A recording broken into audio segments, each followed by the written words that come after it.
आतो वैरागी म्हणजे આપણે સમાજ લેવાય ઓર છોકરા મહાન મોટો પુણ્ય છે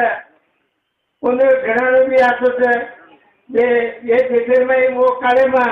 छप्पन का घास रंजन का पानी दिन में 3.5 गुण माप जहाँ जंगी भंगी के बैल खड़े वहाँ सरफ का बादशाह के घोड़े खड़े पूर्वी समाज मिल गया थे आते खानदान मिल गया थे मैं सेवा भाई प्रार्थना करू छू बोले हाथी लाखों मंदिर तैयार हो गए आज जास्तीत जास्त मंदिर तैयार ठिकाणी येना या आश्रमेना संशयकारी आश्रम बना वो आश्रमेનું परिणाम न रही है आश्रम बनातानी પોતે પાણી વ્યવસ્થા પોતે કાંઈ ગોળ ગરીબેને સાધુ સંતેને એ એક આપણે સંસારીમાં આરામે જાગા છે તમારો સેલો આટલો પ્રેમ